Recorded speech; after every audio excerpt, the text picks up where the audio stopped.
Whether you're lucky enough to have visited Paris or have only ever dreamed of going there, chances are you know of the French capital's most beloved landmark, the Eiffel Tower.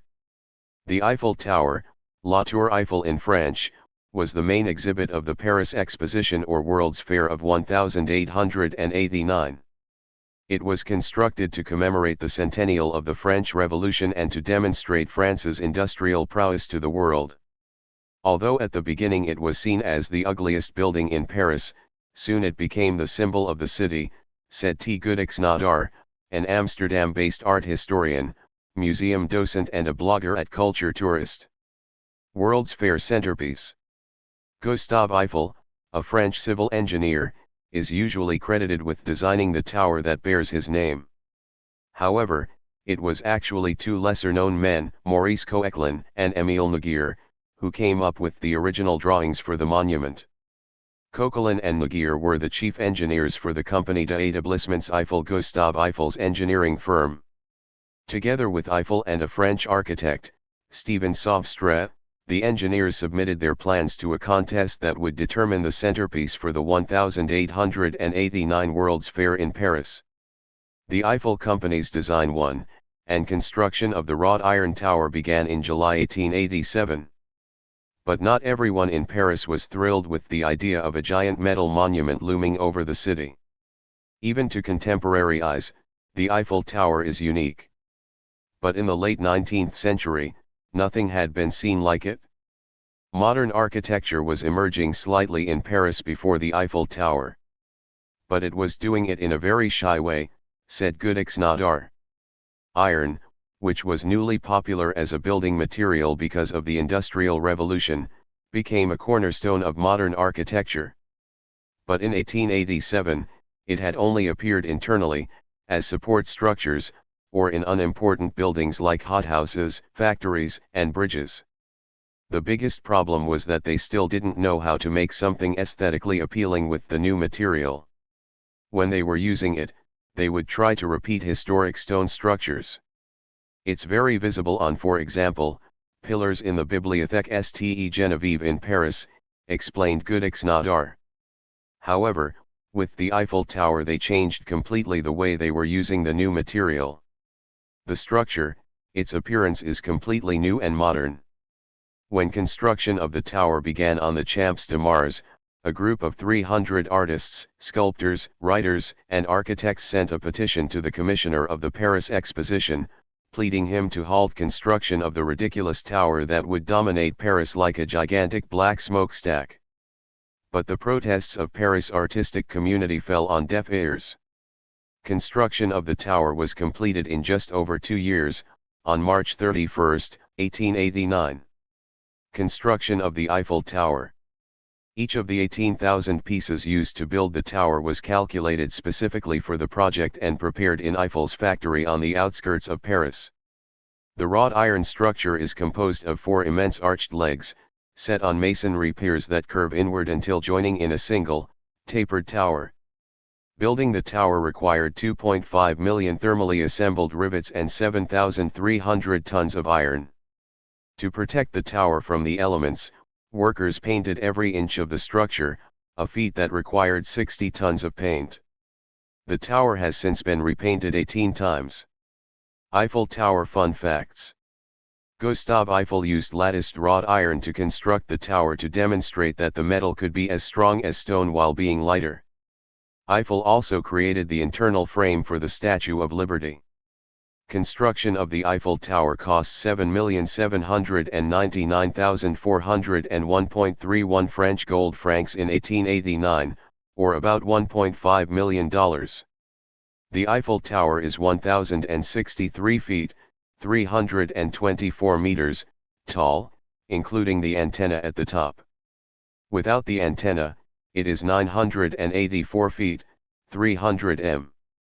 It was the world's tallest structure until the Chrysler Building was built in New York in 1930. The tower was built to sway slightly in the wind, but the sun affects the tower more. As the sun-facing side of the tower heats up, the top moves as much as 7 inches, 18 centimeters, away from the sun.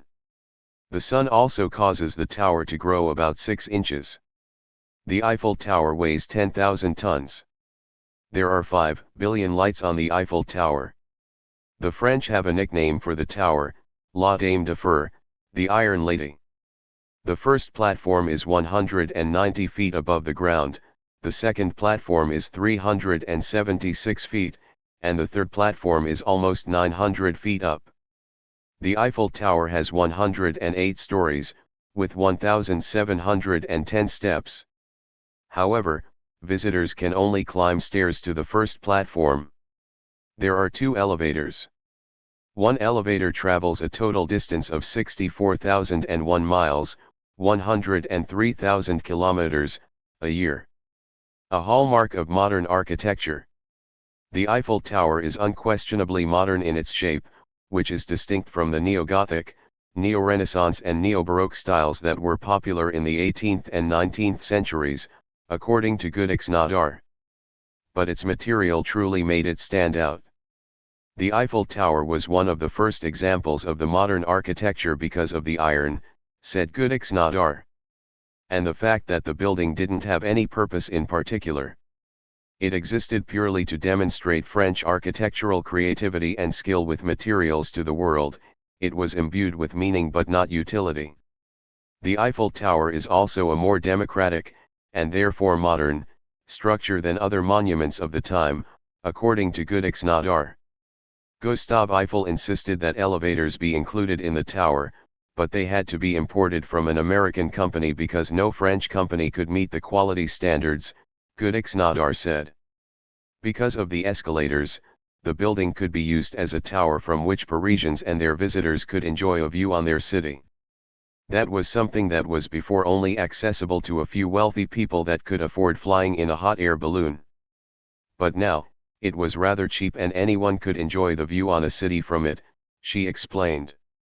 That's why it's a great example of a modern architecture. It's democratic and not only available to a few of a wealthy people. But people of a different social background could use it and enjoy it. Uses of the tower. The tower was intended as a temporary structure that was to be removed after 20 years. But as time passed, people no longer wanted to see the tower go. After seeing the success of the tower during and after the World Exhibition, many of the former enemies of the project publicly apologized. By the time the exhibition was over, most Parisians were proud of the structure, said Eva Polanski, a Calgary-based novelist and historian at Victorian Paris. Although there remained a few diehards like the novelist Guy de Maupassant, who continued to loathe the sight of it. Gustave Eiffel was also not keen on seeing his favorite project dismantled, and so he set about making the tower an indispensable tool for the scientific community. Just days after its opening, Eiffel installed a meteorology laboratory on the third floor of the tower. He invited scientists to use the lab for their studies on everything from gravity to electricity. Ultimately, however, it was the tower's looming height, not its laboratory, that saved it from extinction. In 1910, the city of Paris renewed Eiffel's concession for the tower because of the structure's usefulness as a wireless telegraph transmitter. The French military used the tower to communicate wirelessly with ships in the Atlantic Ocean and intercept enemy messages during World War I. The tower is still home to more than 120 antennas, broadcasting both radio and television signals throughout the capital city and beyond. The tower today. The Eiffel Tower is still the centerpiece of Paris cityscape. More than 7 million people visit this iconic tower every year, according to the attraction's official website. Since the tower's 1889 opening, 250 million people from around the world have enjoyed all that the Eiffel Tower has to offer. And it has a lot to offer. The tower's 3 platforms are home to 2 restaurants, several buffets, a banquet hall, a champagne bar and many unique gift shops. Educational tours of the tower are available for children and tourist groups. The tower is open to visitors 365 days a year, with visiting times varying by season. From June to September, the tower remains open until after midnight. Rates vary, but visitors can expect to pay between $13, €10, and $19, 14.5 euros, per person for access to the tower's 3 public lifts and 704 stairs.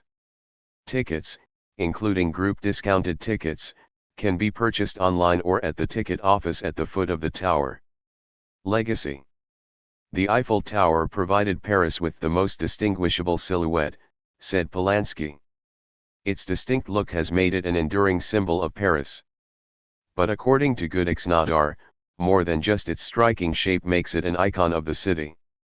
Paris was a center of modern art and painting at the time late 1800s, home to democracy, and hosting the first World Exhibition, she said. It was meant to be a birthplace of modern architecture, too. When the French government was organizing the International Exposition of 1889 to celebrate the centenary of the French Revolution, a competition was held for designs for a suitable monument. More than 100 plans were submitted, and the Centennial Committee chose that of the noted bridge engineer Gustave Eiffel. When completed, the Eiffel Tower served as the entrance gateway to the exposition. The Eiffel Tower was initially built to serve as the entrance gateway to the International Exposition of 1889, as well as a testament to French industrial ingenuity. It has since come to represent the distinct character of the city of Paris. Its lights are also often turned on or off to reflect commemoration of major world events. The Eiffel Tower is made almost entirely of open lattice wrought iron. Gustave Eiffel used his advanced knowledge of the behavior of metal arch and metal truss forms under loading to design a light and airy but strong structure that presaged a revolution in civil engineering and architectural design. When the French government was organizing the International Exposition of 1889 to celebrate the centenary of the French Revolution, a competition was held for designs for a suitable monument. More than 100 plans were submitted, and the Centennial Committee accepted that of the noted bridge engineer Gustave Eiffel. Eiffel's concept of a 300-meter, 984-foot, tower built almost entirely of open lattice wrought iron aroused amazement, skepticism, and no little opposition on aesthetic grounds. When completed, the tower served as the entrance gateway to the exposition. Nothing remotely like the Eiffel Tower had ever been built. It was twice as high as the Dome of St. Peter's in Rome or the Great Pyramid of Giza. In contrast to such older monuments, the tower was erected in only about 2 years, 1887 to 89, with a small labor force, at slight cost. Making use of his advanced knowledge of the behavior of metal arch and metal truss forms under loading, Eiffel designed a light, airy, but strong structure that presaged a revolution in civil engineering and architectural design. And, after it opened to the public on May 15, 1889, it ultimately vindicated itself aesthetically. The Eiffel Tower stands on 4 lattice girder piers that taper inward and join to form a single large vertical tower.